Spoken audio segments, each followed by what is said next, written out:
Welcome to the new tutorial of Bithume. Today we speak about the project just finished and in general how to set up your MPC1 and external MIDI gear, in my case MPD218, to perform a jam session starting from empty tracks, but a clear idea where we want to go. So let's speak about the project. 161 BPM, 16 bars for the song you just listened, but in this case we move to 4 bars to speed up the process. On track 1 we have the drum, simple drum. On track 2 we have a synth bass. On track 3 we have Alicia Keys, pitched and chopped. On track 4 we have a synth that I use like an arpeggiator, using the note repeat button in combination with my pads. Quantizing is on 1 on 16. On track 5 we have another Alicia Keys. I use this track for background vocals. On track 6 we have another drum for additional drumming. Okay, rec and start. We can listen my metronome. We move on Q-links, first page, fourth control. In this way we can adjust the volume of metronome. Pressing at the same time shift and start button, you can switch off it. Okay, let's do some music. We have first track, we start with drums, like this. On 4 bars, I remember. MPC now is working like a loop station, so my drums goes on. And fast we moved on track 2. On track 2 we have a bass. I create this bass using the Hype plugin. It's a new plugin from the new firmware.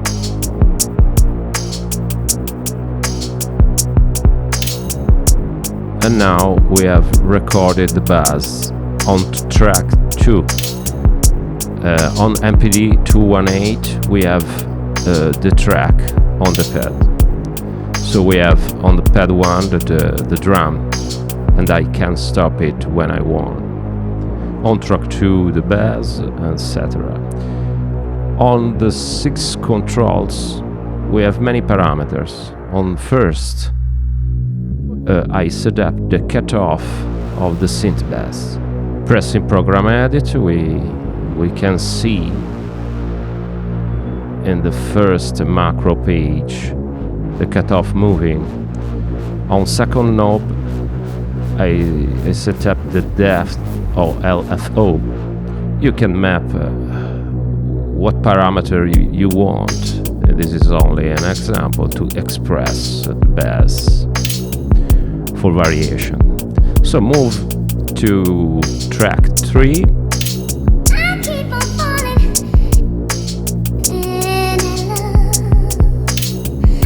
Recorded.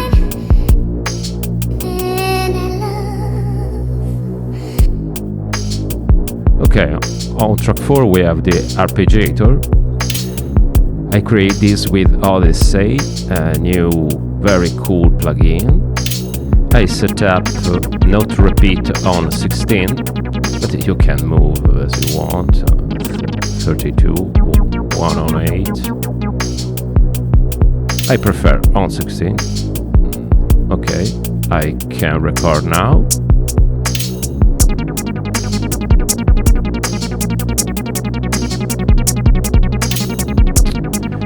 If I play on pad perform, I can see the notes, my scale, G flat, natural minor.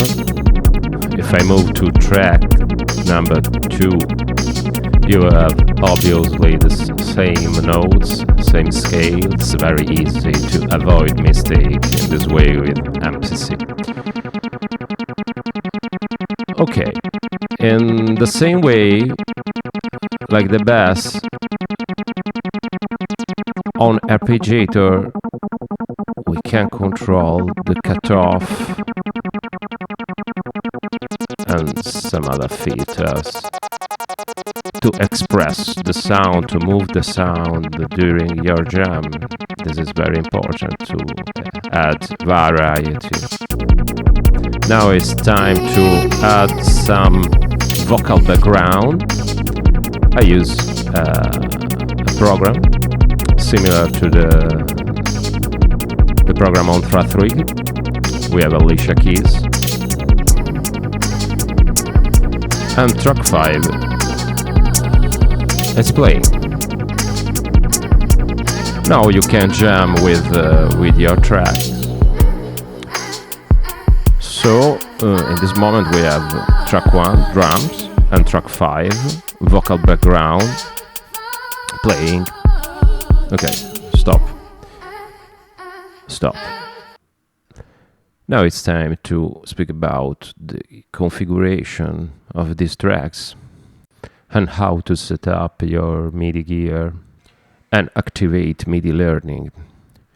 You have to press 2 times fast program edit, and you enter this page, MIDI learn. This is the general view of MIDI mappings.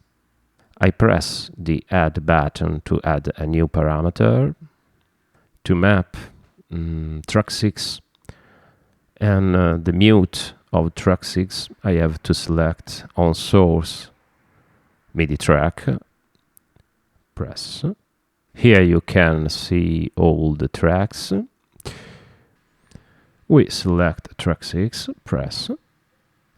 We want to mute with this button the track 6. The target is mixer, mute. In this way I mute the track 6. To activate the learning I press first learn button and secondary the pad 6. You have the MIDI information on the page now. I press flip button because I want the correct answer on the light on my MPD218.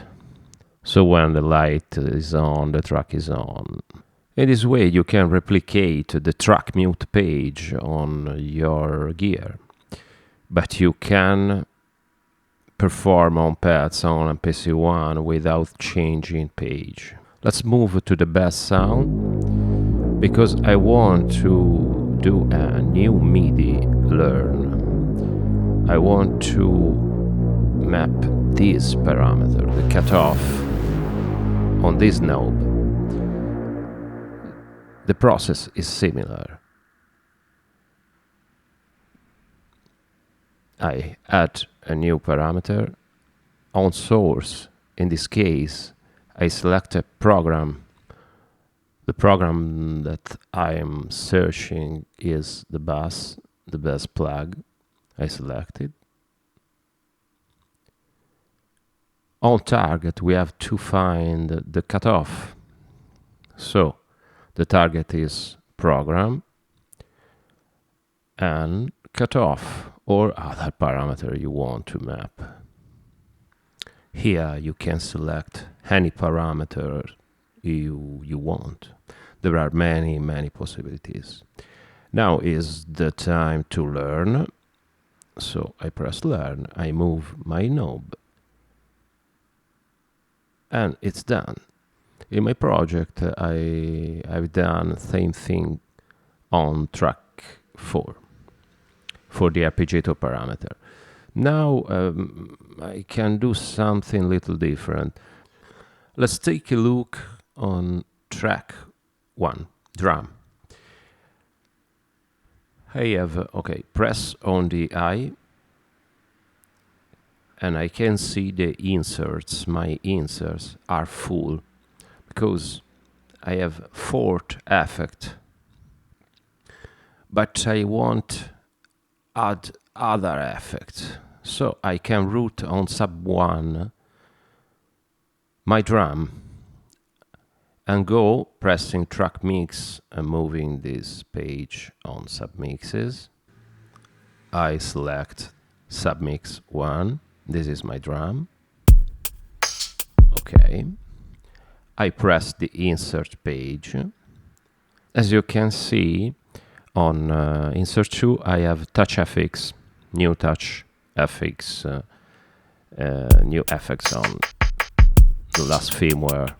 And this is very cool because with the touch enabled, I start or stop the effect, and I can map this on the same way like I do before. I select for the source the submix 1,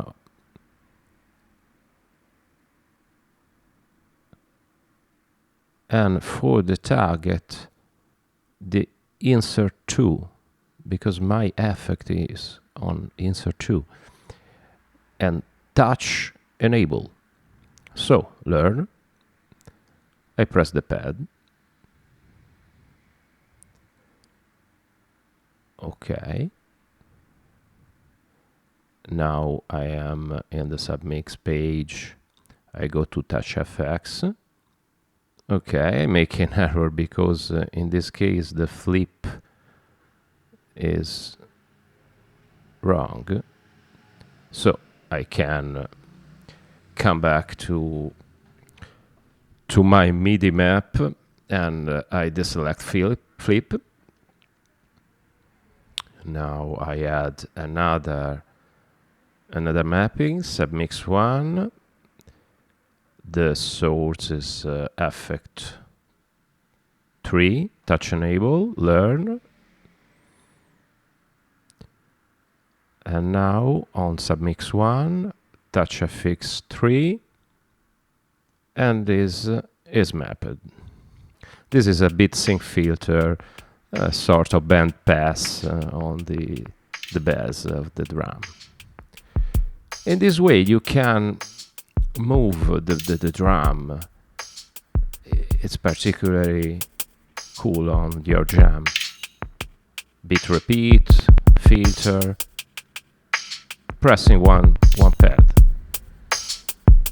You can add variety or your jam.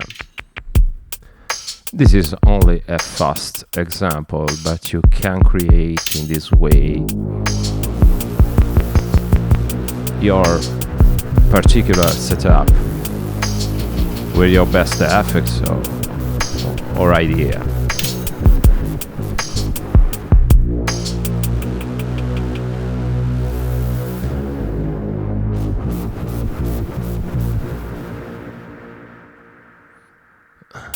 You can, for example, map effects on the master, because we have effects on drum program with the bass program, the synth program, but you can go on the master pressing the crown icon.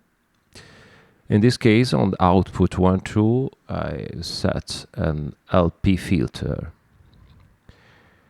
This is on the master because I want to affect all my music. It's an effect at the end of my project.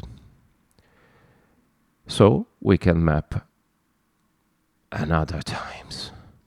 In this case, the source is mixer, output 1 and 2, and the target is, I don't remember. I don't remember, but I can see here is the LP filter on insert number 2. Now I repeat the process and I speed up the video because it's boring.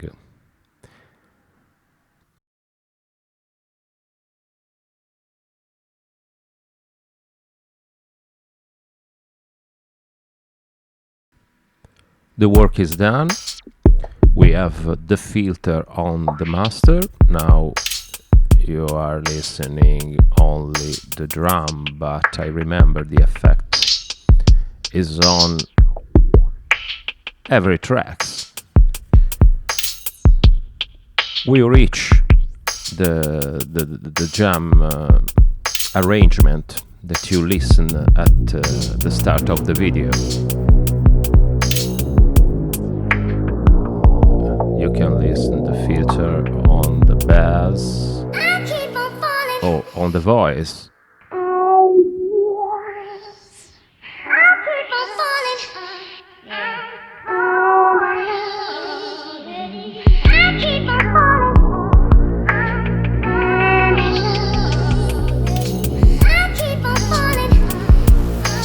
Okay, this is the end of the tutorial.